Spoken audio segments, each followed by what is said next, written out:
Hola, ¿cómo les va? Les habla acá el doctor Enzo Bosco para invitarlos a participar de un evento tremendamente importante que organiza el Instituto de Capacitación Profesional de Córdoba, Argentina. Este es un curso de neurología básica en donde vamos a conversar dentro de varios temas lo que es la hernia discal, la actualización en hernia discal. Entonces, quiero de alguna manera conversar con ustedes en pocos tiempos, ¿cierto? Lo que significa el asistir a este curso, ¿cierto? Y a asistir a las charlas que vamos a estar compartiendo con el doctor Eduardo González, acá, nuestro colega acá de Chile también. Entonces, es importante para hablar de hernia discal comprender un poco lo que sucede bajo el punto de vista semiológico y lo que pasa también a nivel espinal cuando un paciente llega a nuestra clínica con los antecedentes compatibles con una hernia discal. Es muy importante conocer algunos aspectos, algunas variables que van a indicarnos el pronóstico y la urgencia o no de tratar a estos pacientes, ¿no? Escoger también el tipo de tratamiento.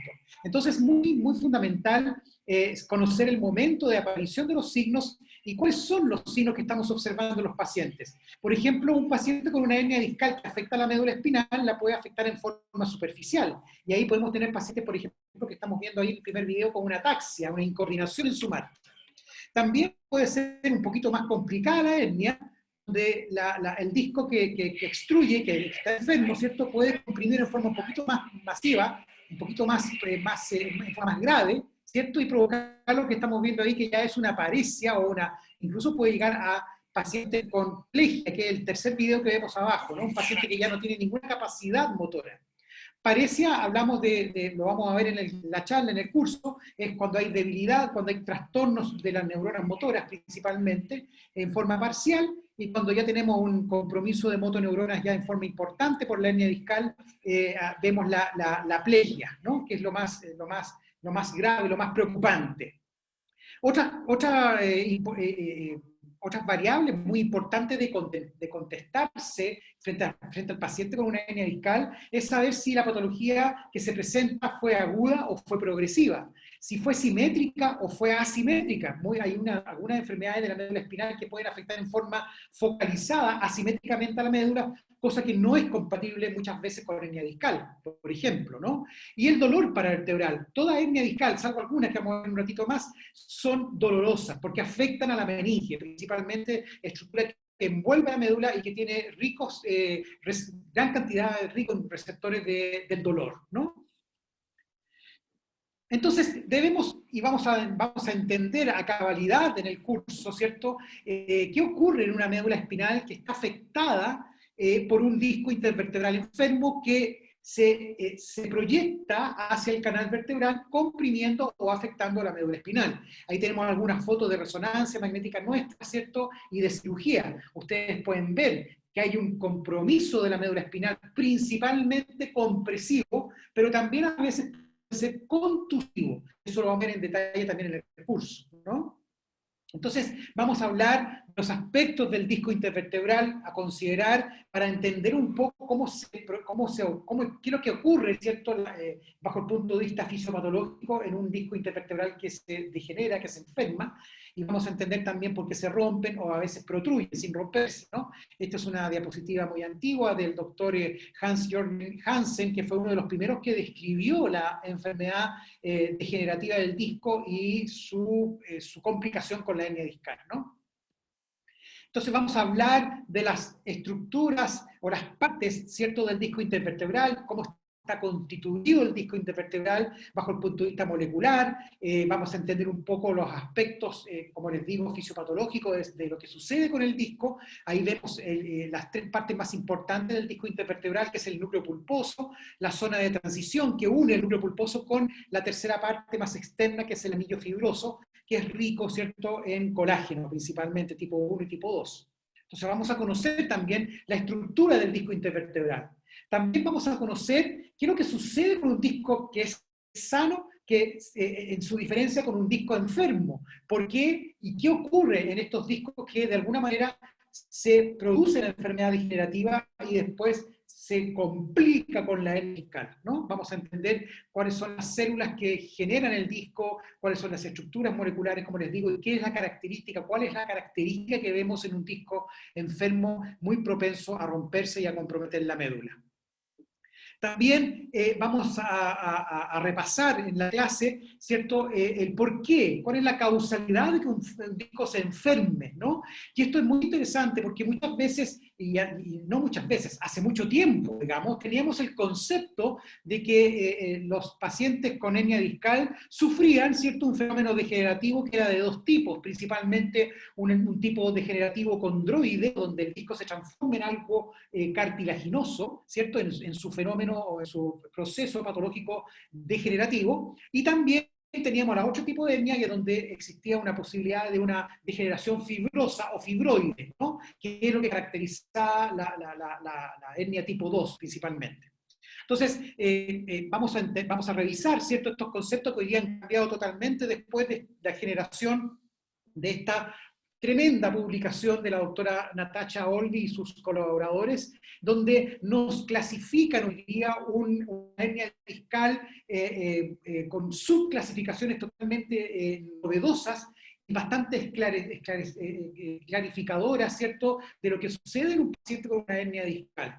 En este mismo paper, en esta misma revisión, se demuestra, ¿cierto?, que existe una connotación genética, una causalidad genética, ¿cierto?, a través de mutaciones de algunos genes tan importantes que están en el desarrollo, en el crecimiento de estructuras principalmente fibrosas o del tejido fibroso del disco intervertebral, como es el retrogen FG-F4, ¿no? Se comprueba entonces, y esto es muy interesante, lo vamos a ver en profundidad en el curso, se comprueba que la enfermedad del disco intervertebral es de tipo genético, principalmente degenerativo genético, salvo obviamente las patologías discales de tipo traumática que pueden ocurrir, ¿no?, que se rompa un disco por una luxofractura o un trauma de columna vertebral importante, pero la gran mayoría suceden fenómenos principalmente de origen genético, demostrado ya en la investigación actual y revisado y expuesto en este tremendo paper que les comento. Entonces también en la clase del curso vamos a ver también los aspectos fisiopatológicos de una hernia discal. ¿Qué es lo que ocurre cuando un disco intervertebral sale desde su ubicación normal del espacio intervertebral, como ustedes ven en esta diapositiva, en esta foto, donde se proyectan hacia el canal vertebral y comprime la médula espinal en forma bastante importante muchas veces? Ustedes están viendo ahí un fenómeno compresivo tremendamente importante y que ya están viendo en lo macroscópico qué está sucediendo con las características macroscópicas de la médula espinal, no histopatológicas, eso lo vemos cuando está en una evaluación patológica, no post-mortem. Pero aquí lo que estamos viendo es lo que sucede en una médula, ¿cierto?, que está siendo comprimida por esta estructura discal que extruyó, que salió del espacio intervertebral y está alojado dentro de un canal vertebral que no tiene la capacidad de expansión y por lo tanto la médula se ve afectada en forma compresiva. Miren los colores que empieza a adquirir, ¿cierto?, esa médula espinal debido a la isquemia por compresión, ¿no? Entonces, vamos a entender a cabalidad que lo más importante en la hernia discal para saber la prontitud de tratarla y también qué procedimientos tenemos que utilizar como terapias de urgencia muchas veces, vamos a entender por qué se hacen esos tratamientos, sabiendo a cabalidad lo que sucede en la fisiopatología o la hemodinamia principalmente de la médula espinal frente a un proceso compresivo agudo o progresivo como en el caso de la hernia discal, ¿no? Y ahí vamos a revisar todo lo que se refiere a la hemodinámica, por ejemplo, de la médula espinal, respecto al flujo sanguíneo espinal, respecto a la presión de perfusión espinal, ¿cierto?, etcétera, al flujo sanguíneo espinal, que es tremendamente importante considerarlo fundamentalmente en la parte terapéutica, ¿no? Considerar también, y vamos a ver, ¿cierto?, que la médula espinal también tiene o posee una autorregulación, igual que en el cerebro, cuando está normal. Pero si la médula espinal está afectada por un cuadro compresivo isquémico, obviamente todos los fenómenos de autorregulación espinal que mantiene un flujo de sangre constante va a estar alterado y va a depender de nosotros para volver a presentar este flujo sanguíneo espinal a la médula normal, de manera que no se dañe más, ¿no? Entonces lo vamos a revisar también en el curso, en la clase de hernia discal. Sabíamos también de que la clasificación de hernias discales no tan antiguo, yo diría que un par de años atrás, 2, 3 años, 4 años atrás, hablábamos principalmente de 3 tipos de hernias. Al principio eran 2, tipo 1 y tipo 2, ¿cierto? Y después se habló de una hernia tipo 3, que era una hernia que principalmente no era compresiva, sino que era principalmente contusiva, ¿no? Pero hoy día ya esto ya quedó en la antigüedad, ya sabemos hoy día que las hernias discales tipo 1 se han subclasificado en 7 tipos de hernias. Sí, imagínense. Entonces lo vamos a ver con detalle cada uno de ellos en el curso, ¿no?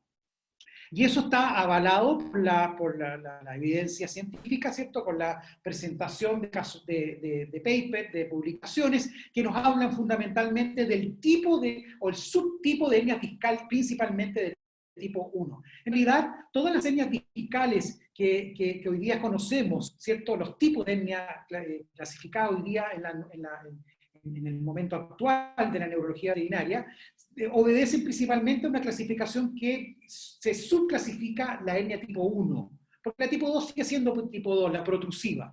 La tipo 1, que es la extrusiva, se ha subclasificado dependiendo de cómo se manifiesta, ¿cierto?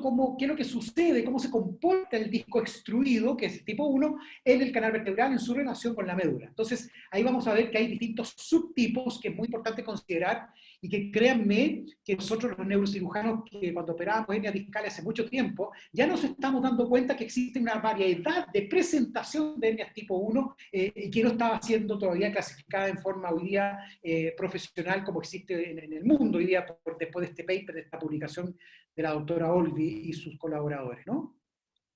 Por ejemplo, entender que ya no se habla de una metaplasia condroide o fibrosa o fibroide. Sabemos que en el fondo la metaplasia hoy día es siempre condroide, ¿cierto? Y que solamente hay una variación dependiendo del desarrollo a diferentes tiempos de esta metaplasia condroide, de este fenómeno degenerativo de tipo condroide o cartilaginoso, ¿no? Entonces, las dos hernias, tipo 1 y tipo 2, son por alteraciones degenerativas de tipo condroide. Ya no existe el concepto de la fibrosa o fibroide, ¿no? Eso es bien importante también, que lo vamos a ver en el curso. Entonces sabemos, como les mencionaba, que existen hoy día una subclasificación de 7 hernias dentro de la tipo 1, ¿cierto? Seguimos clasificando la tipo 1 y la tipo 2, que son las hernias, ¿cierto?, convencionales, las que vemos rutinariamente, pero insisto, la tipo 1, que es la extrusiva, donde se rompe el disco, lo hace de distintas formas, y ahí está entonces la subclasificación de 7 formas, ¿no? Y la tipo 2 sigue siendo la tipo 2. Esta es una fotografía, ¿cierto?, del paper de la doctora Natasha Olvi, donde clasifica en una excelente exposición, ¿cierto?, donde vemos los tipos de hernia discal de tipo extrusiva y las tipos protrusiva o no, donde no se rompe el disco intervertebral. Y también tenemos, fíjense que entra dentro de la clasificación una hernia discal que en el fondo es un foco de embolización, es un infarto de la médula espinal producido porque sale un émbolo de tejido espinal. Entonces, eso también, el famoso infarto fibrocartilaginoso, es un tipo de herniación de un trocito, ¿cierto?, de un émbolo, como les digo, de fibrocartílago, que se transforma en un émbolo que ingresa al torrente vascular espinal y provoca un infarto. ¿Okay? Entonces está dentro de la clasificación de los subtipos de hernia tipo 1. Entonces, la clásica, la vamos a revisar con detalle, ¿cierto? La clásica hernia tipo 1, que es cuando se rompe el disco intervertebral, como lo estamos viendo en el video, ¿cierto? Después de un movimiento brusco de la columna, generalmente un movimiento de rotación o de tracción, jugando a la pelota o con algún juguete, se rompe, saltando, se rompe el disco intervertebral, vamos a ver aquí lo que sucede, y aparece entonces el concepto o el tipo de hernia que llamamos de tipo 1. Ya no se habla de Hansen tipo 1, que fue quien lo describió inicialmente, sino que se habla de hernia discal tipo 1. Entonces, fíjense, un disco degenerado en un movimiento brusco de su columna, se rompe el anillo fibroso y el material discal, como ustedes están viendo acá, extruye hacia el canal, comprimiendo la médula espinal. Esto ocurre principalmente en razas condrodistróficas y pequeñas, y también en algunas variedades de raza grande, como es el Labrador Retriever y el Doberman Pinscher, principalmente. En el Chau Chau también, en el Samoyedo, hemos visto hernias tipo 1 también, extrusivas. ¿Qué ocurre lo que estamos viendo acá? Esta diapositiva es muy expresiva de lo que ocurre cuando un disco intervertebral extruye y comprime y contusiona la médula espinal. Tremendo, ¿no?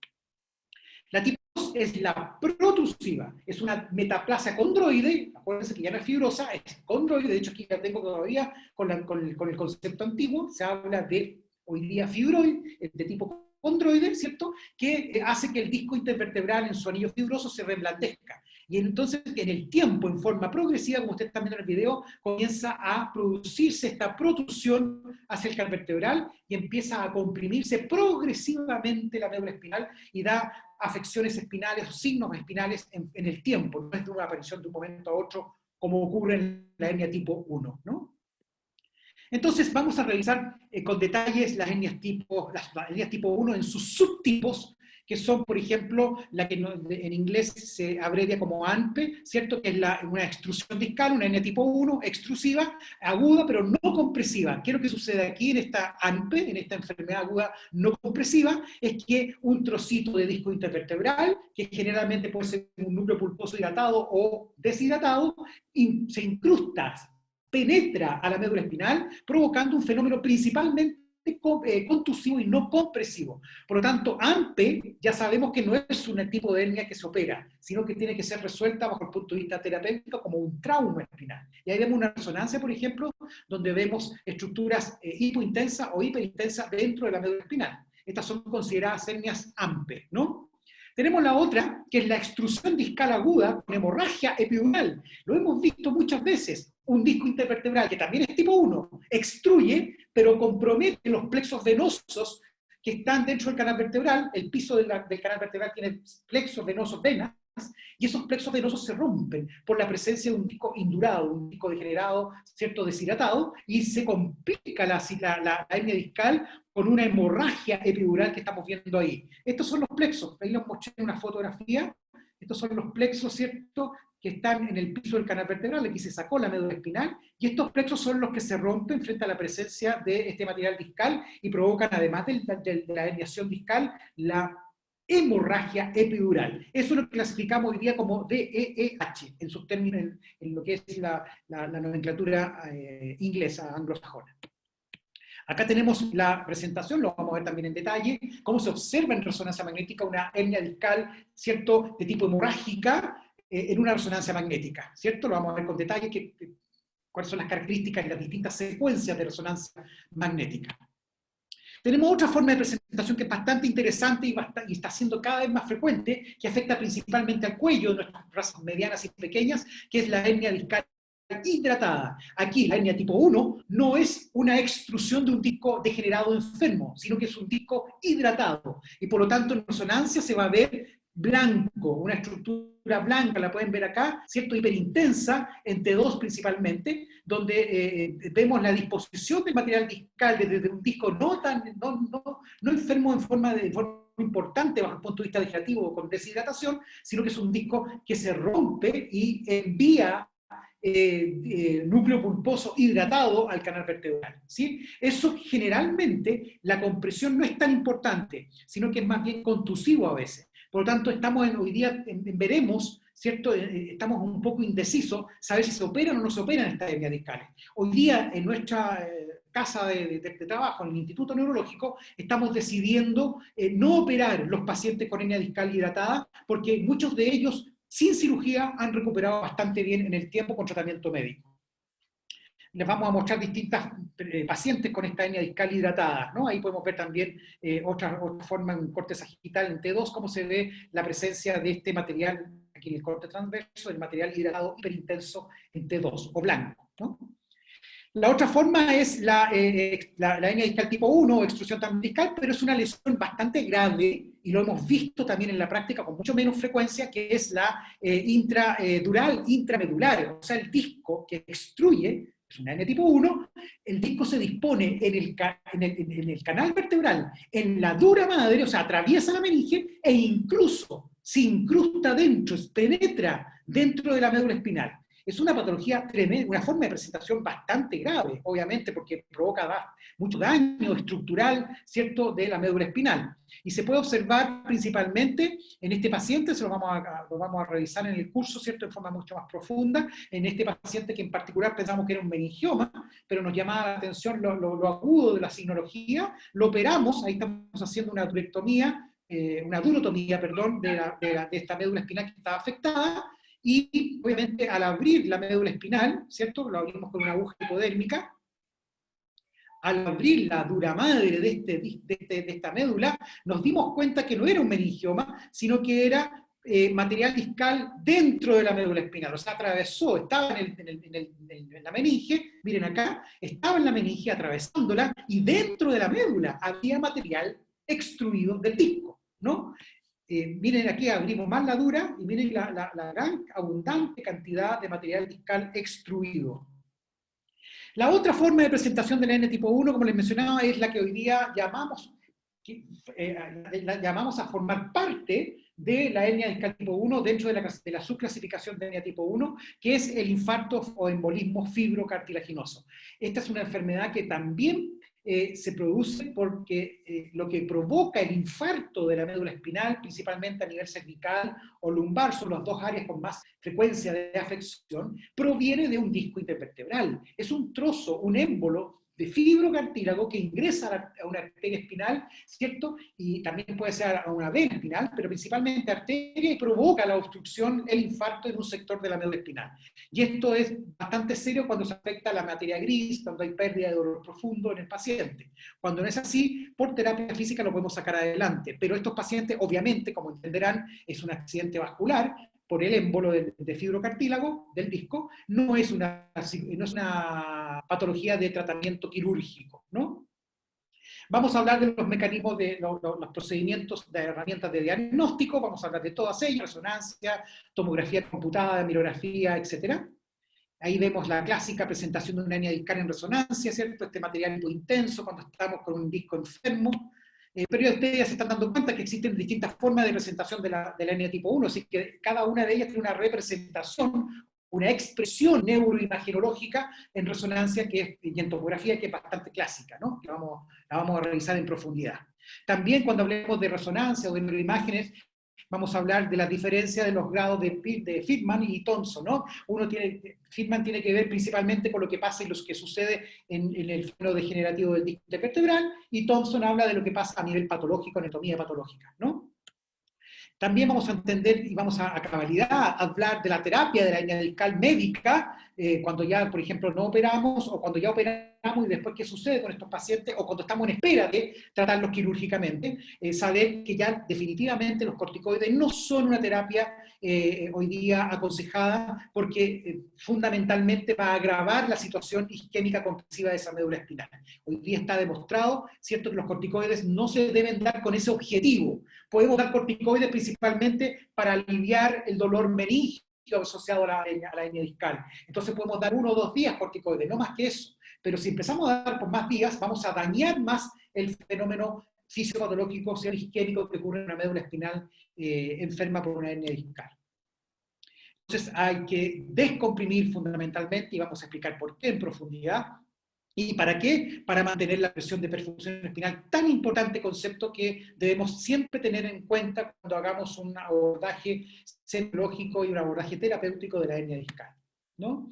Ahí vamos a hablar de los distintos procedimientos en hernia discal quirúrgicos. Hay muchos, como ustedes están viendo ahí, desde la hemilaminectomía, que es una técnica bastante buena, que es la que más utilizamos en nuestra institución, pero también podemos tener otras áreas, otras herramientas de descompresión que están viendo ustedes ahí, ¿no?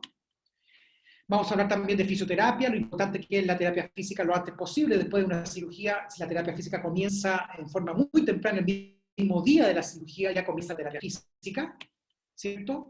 Y vamos a entender como conclusión en este curso, en esta charla de ventosa discal, que principalmente lo que hay que considerar en terapia es la descompresión, como les digo, y la recuperación del flujo sanguíneo-espinal, más que dar medicamentos antiinflamatorios, antioxidantes, que obviamente sí ayudan, pero no son la panacea, no son el procedimiento objetivo para mejorar una médula espinal que está comprimida, isquémica por una hernia discal, sobre todo la hernia tipo 1, que es la que revisamos anteriormente, ¿no?